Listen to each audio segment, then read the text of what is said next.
여당의 매표 행위와 관련해서 본위원은 이미 중앙선관위에 공개 질의한 바가 있습니다.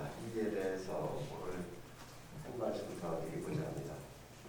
정부 여당이 앞다투어서 재난지원금 지급, 가덕도 신공항 건설 추진 등 관련 발언을 많이 쏟아내고 있습니다. 중앙선관위 박영수 사무총장은 지난해 8월 21일 국회 행정안전위원회 전체 회의에 출석해 총선 이전에 각 지자체별로 지급된 재난지원금과 중앙정부 차원의 긴급재난지원금 지원 논의가 선거에 당연히 영향을 미쳤을 것으로 본다라고 발언한 적이 있습니다. 이미 지난 16일 중앙선관위의 4월 재보선 선거를 앞두고 재난지원금 지급, 가덕도 신공항 건설 약속 등이 선거에 영향을 미치는 행위인지 또 공직선거법 112조 기부 행위에 해당하는지 제85조의 공무원의 정치적 중립 위반인지에 대해 중앙선거관리위원회에 공개 질의를 했지만 아직까지 대답이 없습니다. 중앙선관위는 조속히 이 질의에 대해서 답변해 주실 것을 다시 한번 촉구합니다. 이해찬 전 대표가 방송에 나와 오세훈 후보의 내곡동 땅 논란과 관련해 거짓말까지 한다고 공격을 했습니다. 거짓말하면 위선의 지존 박영선, 거짓말의 여왕 박영선 후보 아닙니까?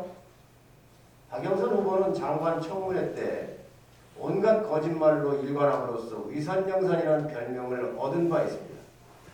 이해찬 대표께서 자기 쪽 후보가 얼마나 거짓말을 많이 하는지 모르고 계시는 것 같아서 한 말씀 드리겠습니다.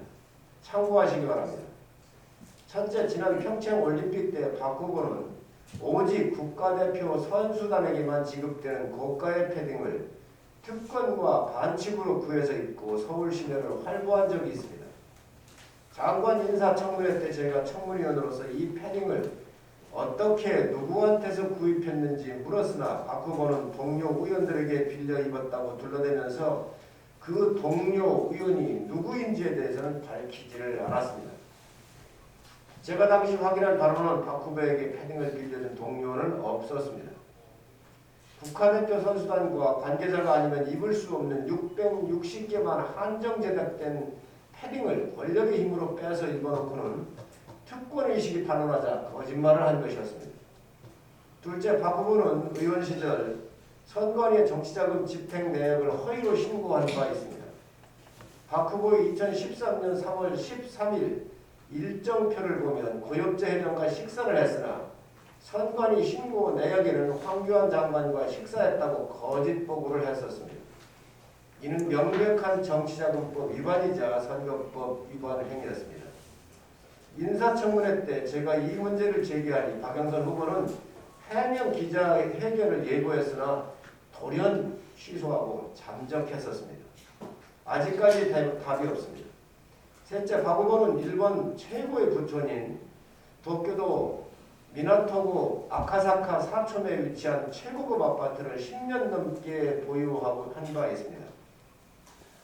박 후보에 따르면 남편이 이명박 정권에 의해 일본으로 쫓겨나서 어쩔 수 없이 매입했다고 하는데 그렇다면 살기 좋은 문재인 정권이 들어섰는데 지난 4년 동안 왜 안 판 것입니까? 그런데 박 후보는 올해 2월 서울시장 출마를 앞두고 뒤늦게 이 아파트를 팔았다고 합니다. 이 또한 위선의 지존다운 모습입니다. 아파트가 매각됐으니 그동안 일본 정부에 바쳐온 세금 액수를 정확히 밝혀주시기 바랍니다. 이해찬 전 대표님, 이젠 자당의 대표가 어떤 분인지 아셨습니까?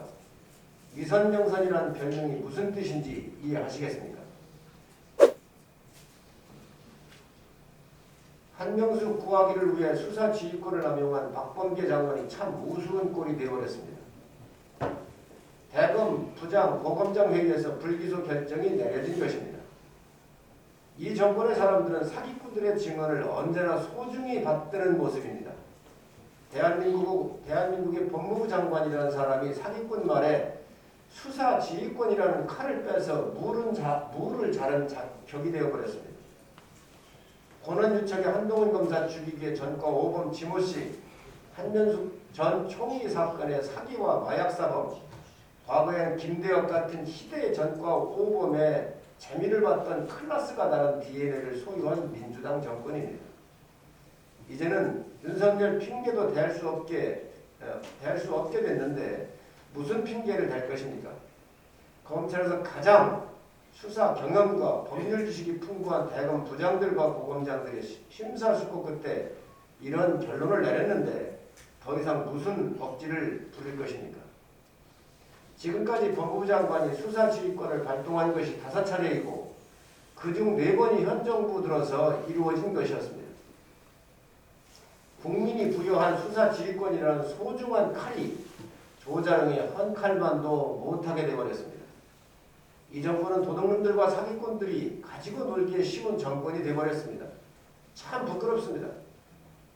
사기꾼들하고만 소통할 것이 아니라 LH 사건 같은 권력형 범죄를 단죄하시기 바랍니다. 박범계 장관은 검찰의 정치적 중립을 보장해야 할 의무가 있습니다.